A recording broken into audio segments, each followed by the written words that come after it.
Why is our house up for sale? My husband demanded angrily over the phone. Oh, I decided to sell it, I responded, my voice calm and steady. What are you talking about? This house belongs to me, doesn't it? He shouted. Actually, my father was the one who invested in this house for us, so the ownership is under my name. I have every right to sell it, don't I? I replied firmly. This is absurd, he barked. You kept this for me on purpose, didn't you? Not really, I said coolly. But since you walked away with $1.45 million, why not go enjoy your new life with your girlfriend? GH. Well, since you already know, I guess I don't mind sharing some of the money with you, he sneered. Little did he realize that this wasn't even the worst surprise waiting for him. My name is Eleanor, and I'm a 55-year-old housewife. I've been married to Jaden for 27 years. Our daughter, Lily, is 26 and got married last year. She has a wonderful relationship with her husband, Beau, and often shares stories about their happy life whenever she visits. Seeing her so content always warms my heart and reassures me that her marriage is thriving. You look really happy, Lily, I said with a smile. Mom, are you doing okay? Taking care of Grandpa must be hard on you, she asked with concern. Oh, I've been managing it for years now. I'm used to it, I assured her. Besides, he'll be hospitalized soon, so my role will change. That's unfortunate for him, but at least it means he'll get some relief. Lily replied thoughtfully. Though I feel bad for saying that, I appreciate your concern, Lily, I said warmly. If you ever need help, just say the word. Beau is completely on board with it too, she said with a cheerful laugh. That's sweet of you, but I can still handle things on my own. I plan to keep going strong for at least another 30 years. I'm sure you will, Lily agreed, grinning. Just focus on enjoying your newlywed life with Beau. Thanks, Mom, she replied with a happy smile.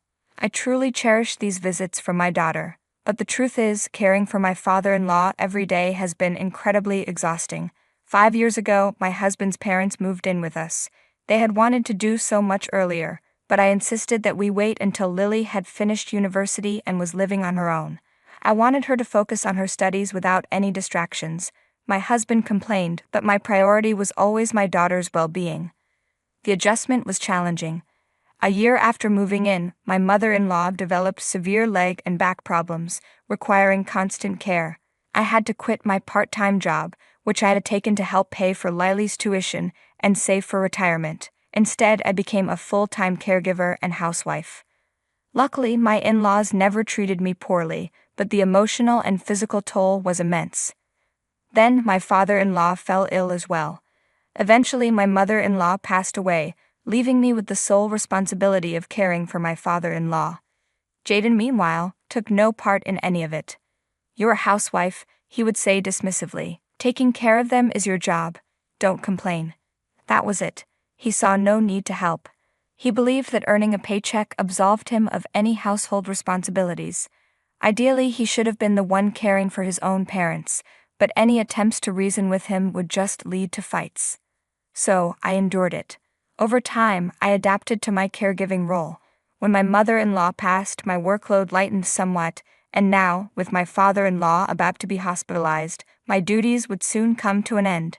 But there would be no reward for my years of sacrifice, no financial compensation, just a quiet, personal sense of closure. Lately, however, Jaden's behavior had become more unbearable than ever. You have such an unfortunate face, he sneered one evening. Just looking at you ruins my mood. Get out of my sight while I eat. That was the level of disdain he had for me. He expected me to cook his meals, then banished me when it was time to serve them. He had always been dismissive, but now he was downright cruel. His late work hours, frequent overtime, and weekends spent drinking at bars had kept him away from home most of the time. But on Mondays and Tuesdays, when he came home early, he would lash out at me over the smallest things. Why weren't my shows recorded? He shouted one evening. Oh, I had scheduled my drama to record at that time and… Don't be stupid. You should have recorded my show instead. Cancel yours. Wait, what? I hesitated. Do you have a problem with that? Who pays for the TV, the electricity, and everything else around here? He snapped. Okay, I'll cancel it, I muttered, defeated. Hurry up, you idiot, you're so useless. You can't even manage the house properly. Why did I have to endure this? I had cared for his parents, cooked his meals, and even prepared his lunches, yet he never once expressed gratitude. The constant abuse was crushing me. I couldn't take it anymore. Being in the same house as him felt suffocating. That's why I had started visiting my father-in-law in the hospital so frequently. It was an escape. "Hey, Eleanor," he greeted me weekly one afternoon. "Dad, how are you feeling?" I asked, taking a seat by his bed. "Thank you for everything, and I'm sorry," he said, his voice sincere. I was taken aback. "What do you mean? This is so sudden." I've been reflecting. I never truly showed my appreciation for all you did, for my wife, for me. Jaden abandoned us, treating us like a burden, but you stayed. Without you, I don't know what would have happened to us. I am deeply grateful. I was speechless. But I've also noticed something else, he continued. "Jaden, he's been treating you differently, hasn't he?" "How did you know?" I asked, startled. "I overheard things when I was still living at home, and I could see it in your tired face."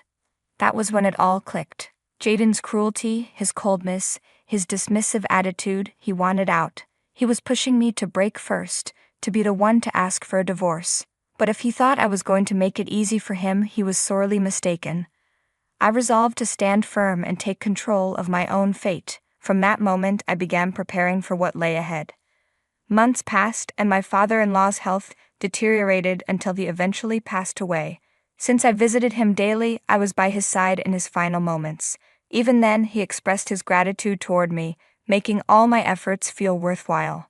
After the funeral, my husband left all the arrangements and responsibilities to me, yet played the role of a grieving son, shedding tears in front of relatives for sympathy. Watching him act, I felt increasingly detached from him.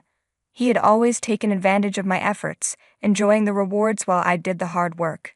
I never expected praise, but seeing him take all the credit was infuriating. My daughter, who had seen firsthand how I had cared for the family while he did nothing, gave him a cold, disapproving look.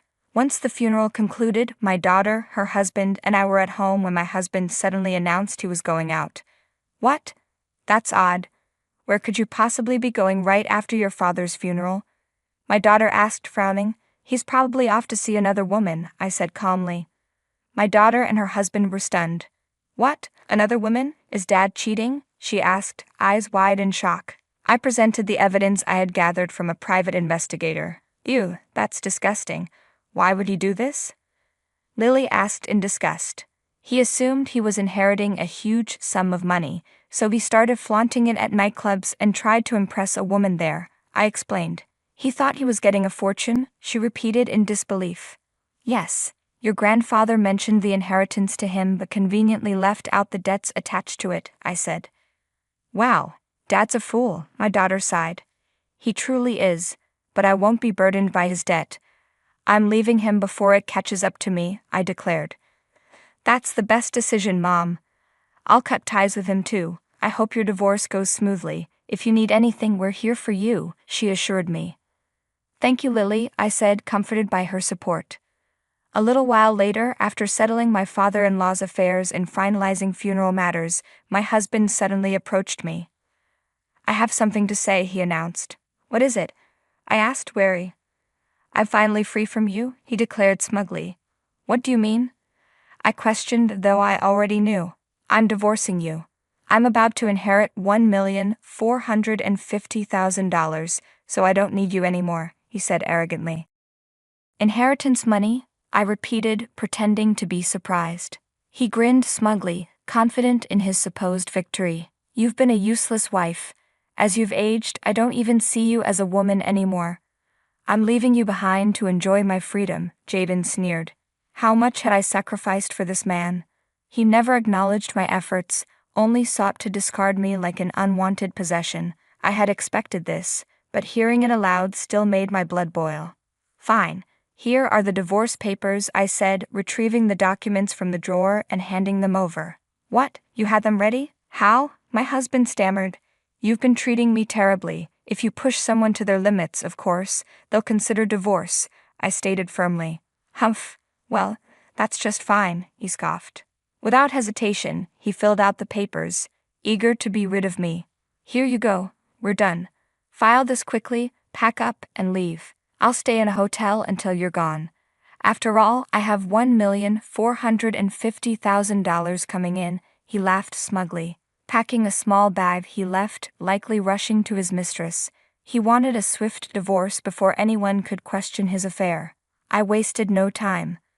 I immediately filed the divorce papers and put our house up for sale, then moved out as soon as the deal was finalized. My ex-husband had no clue about the hidden reality of his father's inheritance.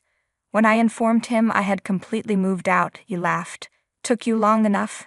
Now I can start my new life." But days later, I received an enraged call from him. "Hey, why is the house listed for sale?" he shouted. "Oh, because I decided to sell it," I responded calmly. "What? That house is mine, isn't it?" he yelled. "What are you talking about? My father contributed the money for that house 20 years ago. It was registered under my name, making me the sole owner. I had every right to sell it," I stated. "What?" Jaden stammered, shocked. He had completely forgotten. "This is absurd. You kept this from me on purpose," he accused. "I didn't. You never asked.